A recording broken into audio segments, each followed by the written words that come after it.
کو خطبہ فدق سنائیں، پڑھائیں. ہم سب کو پڑھنا چاہیے. میں ابھی پچھلے ہفتے لندن میں تھا تو ایک صاحب کے گھر پہ گیا. ایک بہترین پینٹنگ لگی ہوئی تھی. ہمارے بڑے اچھے دوست تھے. میں نے کہا قبلہ یہ کیا ہے؟ کہ مجھے آرٹ کا بڑا شوق ہے، یہ میں نے جرمن سے پینٹنگ منگوائی. میں نے کہا اچھا. انہوں نے ایک قیمت بتائی کہ اتنے روپے کی اور اتنے پاؤنڈ کی یہ پینٹنگ ہے. تو میں نے ایسے ہی مزاحن کہا، میں نے کہا اتنے روپے کی پینٹنگ آپ لگوا سکتے ہیں، اسی دروازے پر اور انہی دیواروں پہ احادیث معصومین نہیں لکھوا سکتے؟ احادیث معصومین نہیں لکھوا سکتے؟ جناب خطبات اہل بیت اطہار دیکھیں، خطبہ شقشقیہ پڑھیں اور اپنے بچوں کو پڑھائیں. میں نہیں کہہ رہا کہ آپ حفظ کریں، ٹھیک ہے وہ علماء پہ چھوڑیے، لیکن چھوٹی چھوٹی سی احادیث جو اہل بیت اطہار کی شان میں نازل ہوئی وہ آپ پڑھ سکتے ہیں اور حفظ کر سکتے یا نہیں کر سکتے؟ کم سے کم 40 احادیث یاد کیجیے، اپنے بچوں کو سکھائیے. اپنے بچوں کو بتائیے بیٹا فاروق اعظم کوئی اور نہیں علی ابن ابی طالب کی ذات ہے، صدیق اکبر کوئی اور نہیں علی ابن ابی طالب کی ذات ہے. میں یہ نہیں کہتا کہ آپ لمبے لمبے خطبات یاد کروائیے، اپنے بچوں کو یاد کروائیے انا مدینۃ العلم وعلی بابها، یہ حدیثیں یاد کروائیے. خطبات معصومین علیہم السلام. دیکھیں معذرت کے ساتھ دونوں ہاتھوں کو جوڑ کے ہم نے ایک نظام بنا لیا، ہم نے ایک تصور بنا لیا کہ جناب ہم پورا کا پورا دین زیغم الغروی کی 1 گھنٹے کی مجلس سے لے لیں گے. میں مثال دے رہا ہوں، فلاں صاحب کی مجلس سنوں گا تو 1 گھنٹے میں پورا کا پورا دین سیکھ لوں گا. جناب ایسا پاسبل نہیں ہے، ایسا پاسبل نہیں ہے.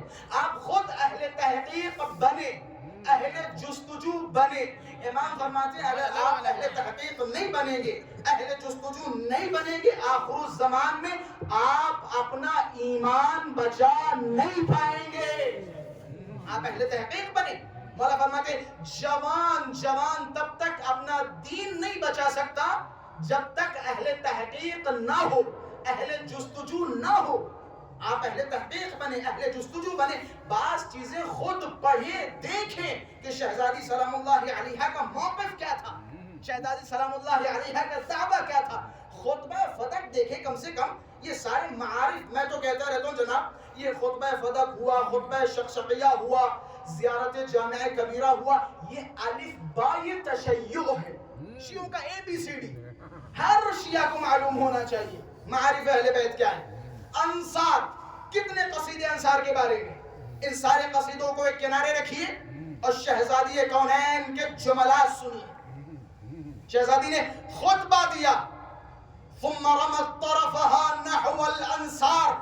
شہزادی نے مہاجرین کو خطاب کیا اور کچھ لوگوں کو خطاب کیا، اور خطاب کرنے کے بعد ثم رمت طرفها نحو الانصار، انصار کی طرف خطاب کیا. کون انصار؟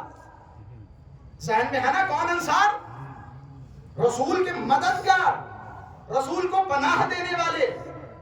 شہزادی ان کی طرف خطاب فرما رہی کہ سنو، یا معشر الفتیہ واعضاد الملہ وحضنۃ الاسلام، مجھے معلوم ہے تم جوان مرد ہو، ملت کے بازو ہو، اسلام کی مدد کرنے والے ہو، اسلام کو پناہ دینے والے ہو. ما هذه الغمیزة فی حقی والسنة عن ضلالتی. ارے تم تو ملت کے بازو تھے، تم جوان مرد تھے، تم اسلام کو پناہ دینے والے تھے، پھر زہرا کے حق میں کوتاہی کیوں کی؟ زہرا کے حق میں کوتاہی کیوں کی؟ کیوں زہرا کا حق بیان نہیں کیا؟ کیوں زہرا کا دفاع نہیں کیا؟ یہ سوال جناب صدیقہ فرما رہی. کیا میرے بابا نہیں فرمایا کرتے تھے المرء یحفظ فی ولدہ؟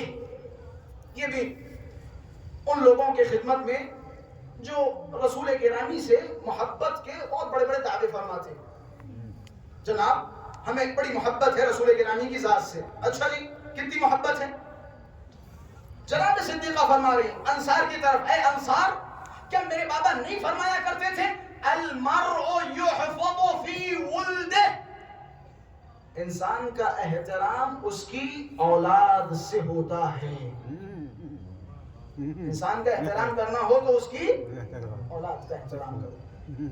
اب ہاتھوں کو جوڑ کے ان تمام بھائیوں کی خدمت میں جو اپنی جانیں رسول اللہ کی جوتی پہ قربان فرماتے ہیں, کالی کملی والی کی چادر پہ جانیں قربان, رسول اللہ کی نعلین پہ جانیں قربان, امن نعلین پہ جانیں قربان کرنے کے لیے تیار ہو, رسالت کے جز پہ جان قربان نہیں کر سکتے. نعلین پہ جان قربان کر سکتے ہو. ذرا اپنے گریبان کی طرف دیکھو, رسالت کے جز کے ساتھ تم نے کیا کیا, کیا کیا. ایک خاتون آئی, یا بنت محمد کیف اصبحت, آپ نے صبح کیسے فرمائی, آپ کی حالت کیسی ہے. جناب صدیقہ پہلے تو فرما رہی تیرا شکریہ, کم سے کم اس پورے مدینے میں جہاں میرے بابا کا کلمہ پڑھا جاتا ہے, میرے بابا سے عقیدتیں رکھی جاتی ہیں, کم سے کم پورے مدینے میں کسی نے شہزادی کا حال تو پوچھا, کسی نے پوچھا تو صحیح. یہ مظلومیت صدیقہ کبریٰ ہے. شہزادی نے فرمایا اب جب تو نے میرا حال پوچھا ہی ہے تو سن, اصبحت بین الکمد والکرب فقد النبی وطل الوصی, کہ میں نے بڑی مصیبتوں کے ساتھ صبح فرمائی ہے,